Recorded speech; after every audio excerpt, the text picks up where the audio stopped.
Hey, Miguel Dorati back here on the CRP, and I'm joined by Devin Miller, the MMA team, back together again for one more ride.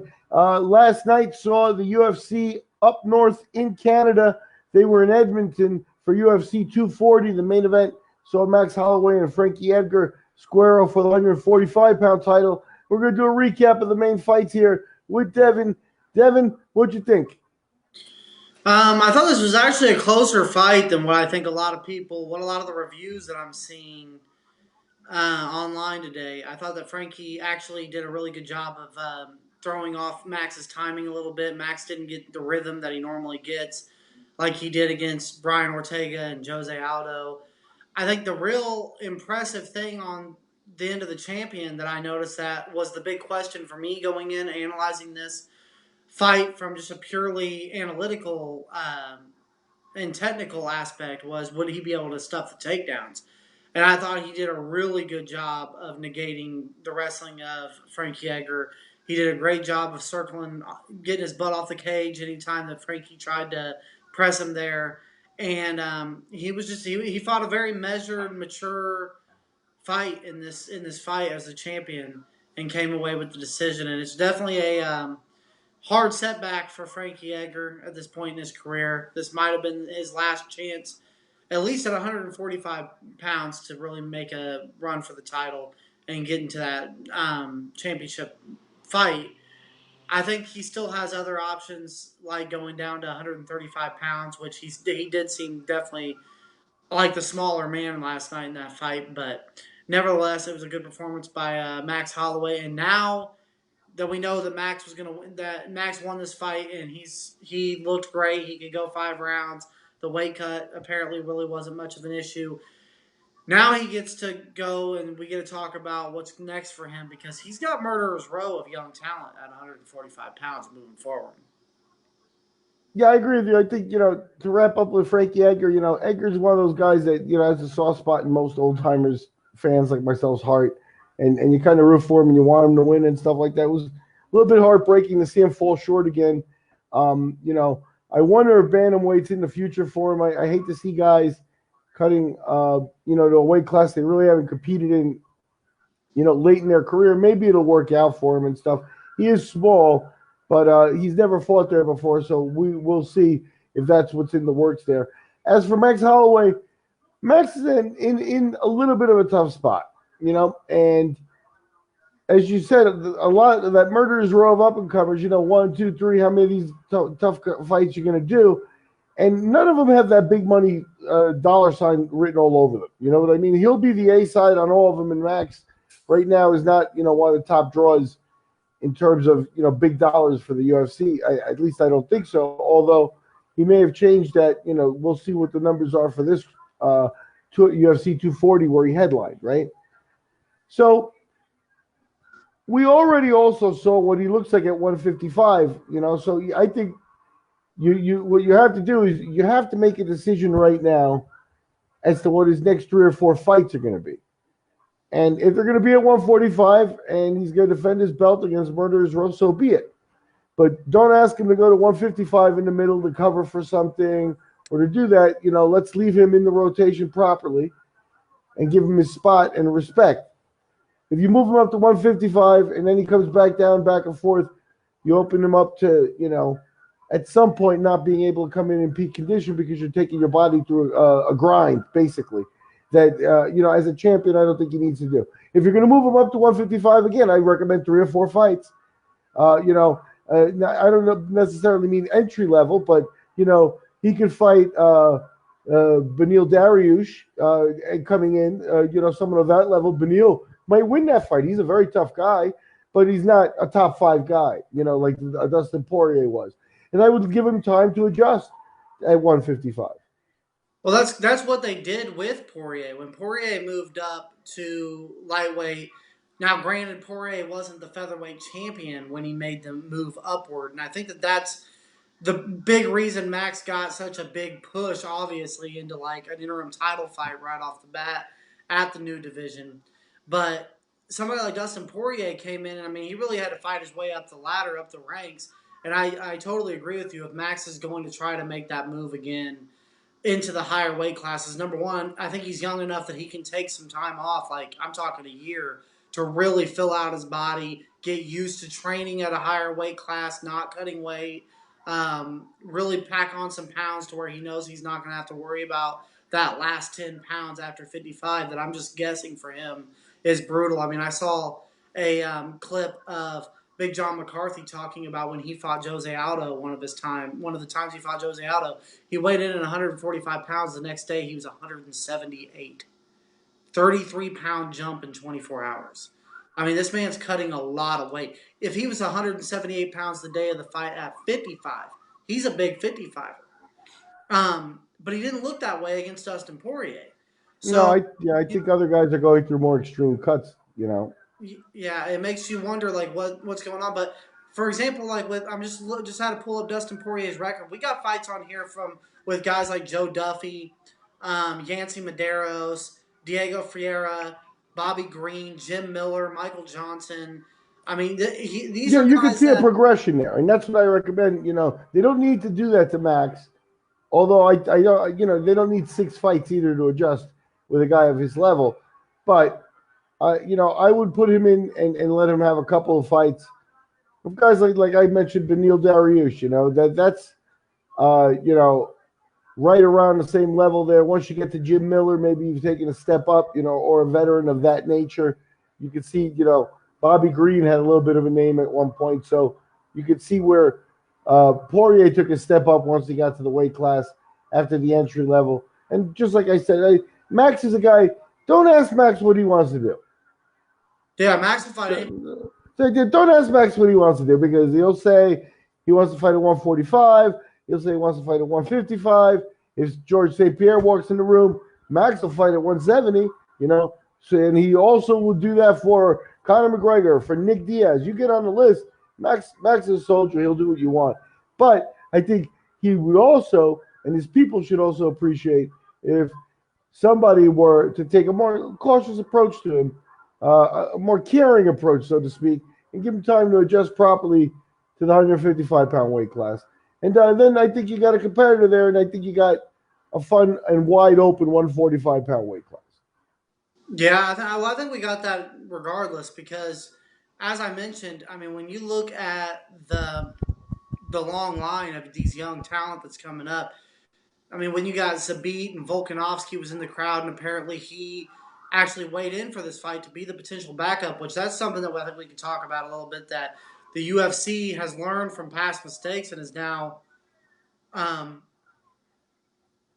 so, sorry, Miguel, but is now working to have a backup on hand for Even these for a title fight, right? kind Yeah, of that's matchups.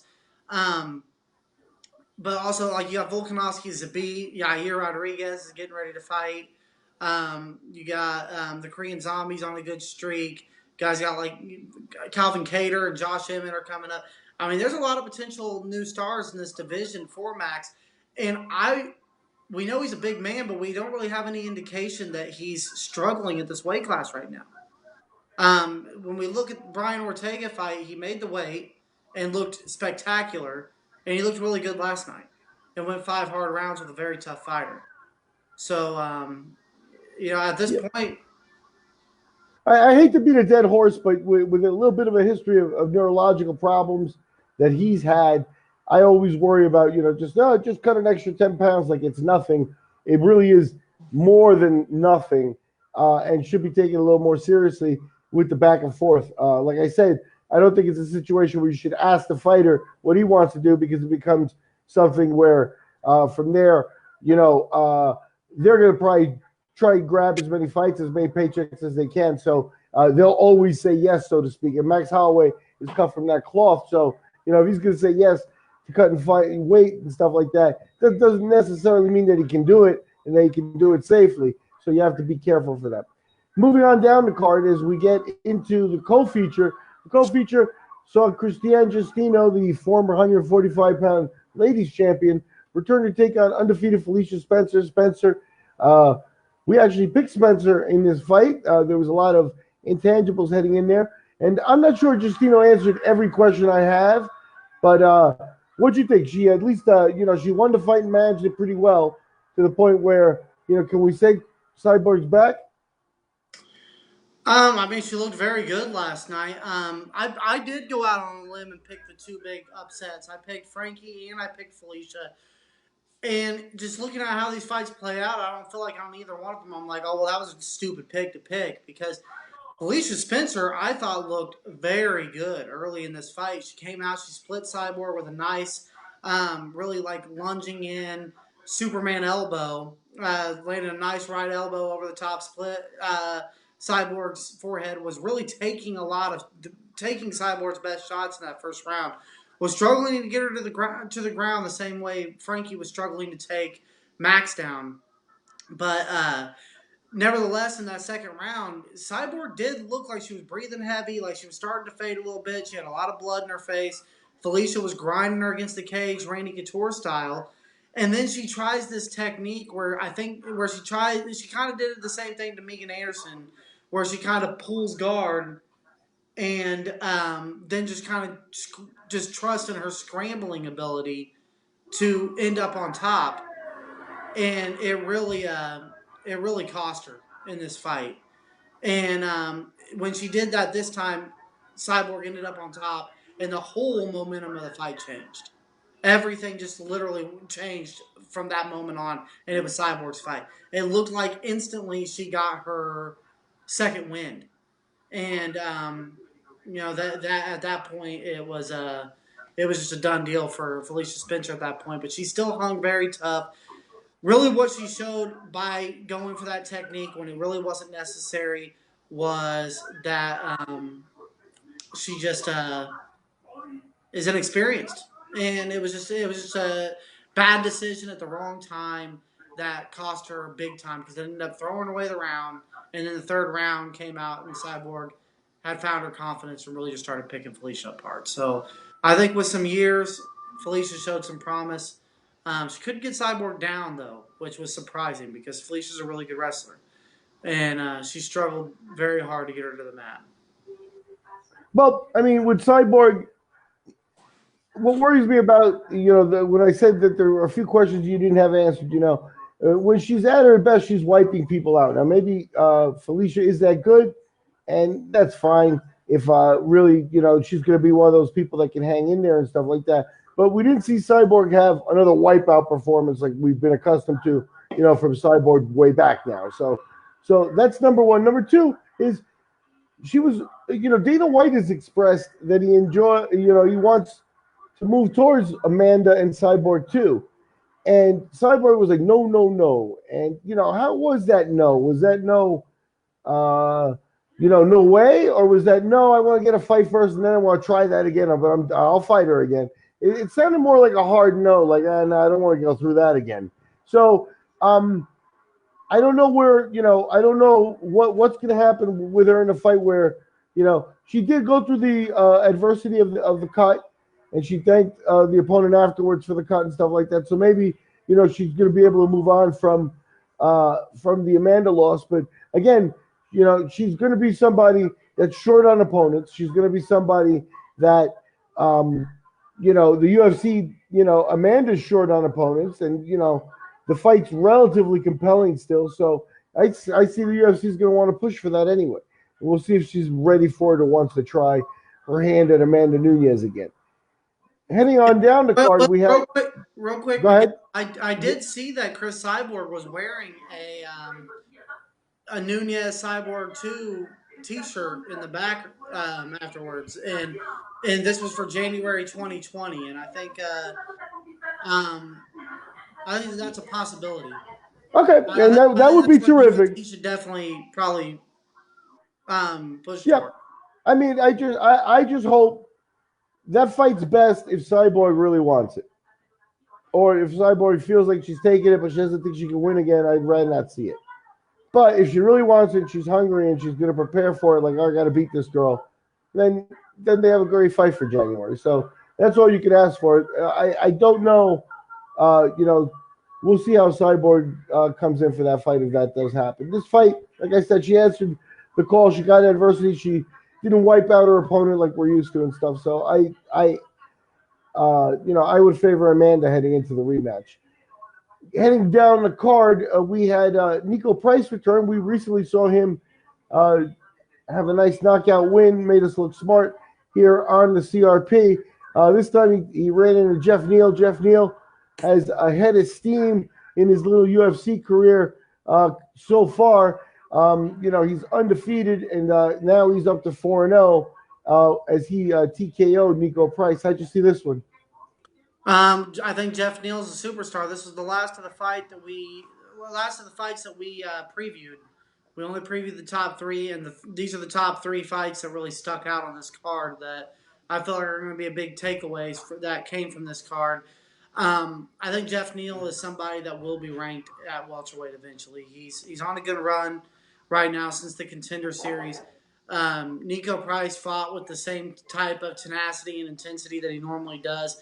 He was just dealing with a very powerful, sharp fighter in Jeff Neal, and just the amount of power and explosiveness that this man has in his strikes is really impressive. And he came off the Contender Series with a first round win, and now he's 4-0 in the UFC. And I remember his brutal head kick knockout over Frank Camacho, and then he beats a really good guy in Bilal Muhammad, and now he knocks out Nico Price in a very exciting fight in the second round. So I think that Jeff Neal will definitely be fighting a top 15 guy next, and I deservingly so. I'm very impressed with this guy, and only 28 years old, good record, seems to have a good head on his shoulders, well rounded, had really good hips in this fight. Clearly the better grappler, and just crazy power and speed. Um, Jeff Neal's, I think, somebody that's definitely primed to be a legit contender in this already stacked welterweight division. But give me a name. Pick a guy who you'd like to see him in again next. Um, Maybe like a Neil Magny or those Elizo dos Santos comes to mind. Maybe like a Gunnar Nelson to really test him against somebody that's a true vet. Maybe even taking a big chance and pushing him up there with like somebody like Ponzinibbio, but Ponzinibbio needs to be fighting. He needs a legit contender at this point in his career. Maybe like a Darren Till, but I think Till's probably going to end up moving up a weight class. I would be fine with him fighting anybody from rank 5 or 6 down to 15. Anybody in that category, because I want to see this guy get into the rankings, because I think he can. I think he can fight with these guys in this division. So I think Jeff Neal is somebody that people need to keep an eye on for sure. Yep, Jeff coming through this past weekend with a TKO victory over Nico Price in one of the feature fights of the UFC 240. I'm Miguel Dorati. That's Devin Miller. We've been reviewing the UFC's Edmonton card from this past weekend and talking about repercussions and who they might fight next. Any final words, No, Devin? like I said, I think that those are the three fights that are like the big takeaways for this card. We got some big cards coming up here in this next month with the Lawler Covington fight, and then of course everything's leading up into the big into the summer pay per view coming up in August with the big heavyweight title rematch and Pettis and Diaz. I mean, the UFC just has a pretty stacked schedule coming up in the future, and then after that, we're going to get ready for Khabib and Poirier, and so. But this is a good night of fights, and it was ultimately highlighted by Max Holloway reemerging as a champ of the division that made him famous, and Chris Cyborg showing that she's still elite, and we're probably looking at a Cyborg Nunez rematch, and we'll see where Holloway goes next. I mean, that's a big up in the air question right now, but I expect him to stay at featherweight for the short term, nonetheless.